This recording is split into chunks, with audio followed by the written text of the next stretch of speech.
Buenas noches, esta es la microclase de Derecho Probatorio.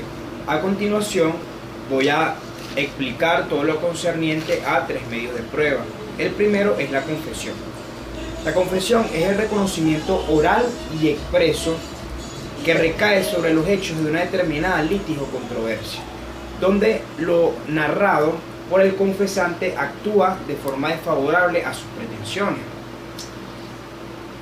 En nuestro sistema procesal, la confesión adquiere ciertas características. Por ejemplo, esta puede ser practicada de forma judicial o extrajudicial. Quiere decir esto, dentro o fuera del proceso. Podrá ser realizada por las partes o su apoderado.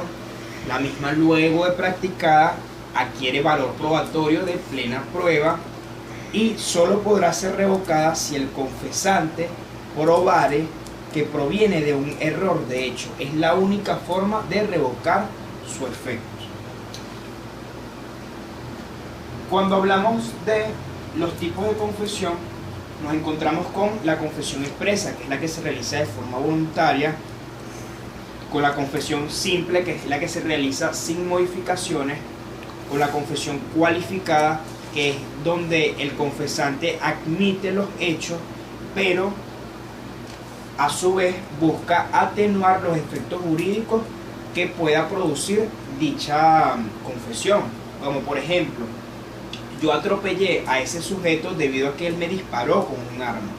Luego tenemos la confesión compleja, donde la persona admite los hechos de igual manera, pero busca extinguir el efecto jurídico que pueda producir la admisión de sus hechos o su confesión. Por ejemplo, yo adquirí una deuda con ese sujeto, pero el aval o la figura jurídica que avalaba esa deuda prescribió, dejándome a mí en situación o en carácter de solvencia. Por último tenemos la confesión ficta, que es la que se da cuando el demandado no contesta la demanda en el lapso estipulado. Por consiguiente tenemos la condición del adversario ante el demandante. Está la condición indivisible, que es donde el adversario del demandante tiene el poder de elegir los hechos que le favorezcan de la confesión y rechazar los que no le favorezcan. Y tenemos la indivisible, que es donde el adversario del confesante debe o aceptar la confesión o rechazarla, indiferentemente de si le favorezca o no. Él debe elegir el cuerpo completo de la confesión. Por consiguiente, debo explicar que hay intereses que propugnan la eliminación de la confesión, dada su naturaleza violenta, que ha producido gravámenes en personas debido a que, adquiere condición de plena prueba, aún pudiendo provenir de errores de hecho.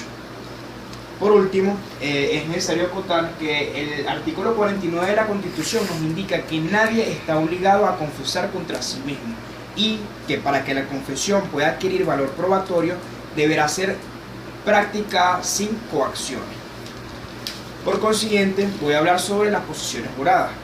Esta es una figura procesal de carácter probatorio que se materializa en el interrogatorio que le ejecuta una parte a la otra y viceversa, ¿verdad? Técnicamente, las posiciones juradas se materializan en 20 preguntas que le realiza una parte a la otra, y esta se somete a luego responderle 20 preguntas a la parte que le ejecutó el interrogatorio. Entonces es algo recíproco. Las posiciones juradas es un interrogatorio recíproco que se conforma en 20 preguntas. Este tipo de medio probatorio se caracteriza como una confesión provocada. Se realiza bajo fe de juramento sobre los hechos controvertidos y puede ser solicitada desde la constatación de la demanda hasta la presentación de los informes de las partes. El peticionante puede ser tanto el demandante como el demandado o cualquier tercero que tenga parte en el proceso o que se inmiscua en el proceso, perdón. Las 20 preguntas o las posiciones, llámese preguntas, podrán ser extendidas a 30 si el juez lo considerara procedente, dada la dificultad de la causa, ¿verdad? El requisito sine qua non para que se den las posiciones juradas es que se debe practicar citación personal a quienes deban practicarla, y que las posiciones juradas deberán constar en un acta, el cual deberá firmar tanto el juez y el secretario como las partes.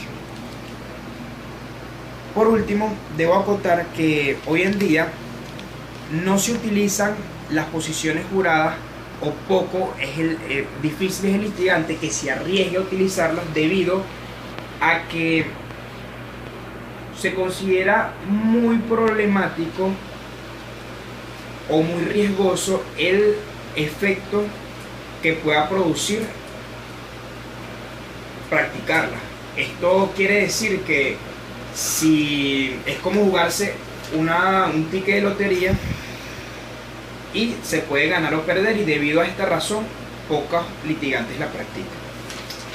Por último, hablaré del juramento decisorio. Esta es la afirmación solemne y personal. El juramento decisorio es personal, señores, que presta una de las partes, donde la misma afirma decir la verdad en la declaración que rinde, ¿verdad? Parte característica del juramento decisorio es que esta puede ser deferida por el juez a una de las partes, o deferida por una de las partes hacia la otra parte, ¿verdad? Es preciso acotar que una vez practicado el juramento decisorio, termina la fase instructiva del proceso y el juez procede a sentenciar, bien sea que la persona que llamada a prestar el juramento haya contestado afirmativamente, se haya rehusado a contestar, o incluso no se haya presentado. ¿Qué quiere decir esto?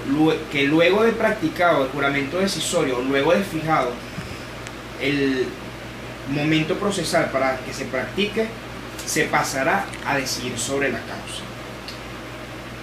Por último, acotaré que el juramento decisorio es un medio probatorio obsoleto, debido a que el mismo surtió efectos procesales cuando las personas, en los tiempos en que las personas tenían creencias eclesiásticas, divinas o religiosas, que eran consustanciales a un valor real, debido a que, bueno, las personas temían a jurar y no decir la verdad porque creían que iban a ser castigados por sus dioses. Entonces, en los juicios se les pedía a las partes que juraran en base a sus creencias, en base a sus dioses determinados, y estos, por temor a los mismos, decían la verdad.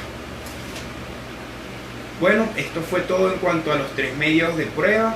Espero haber aclarado todas sus dudas y fue un placer. Muchas gracias. Buenas noches.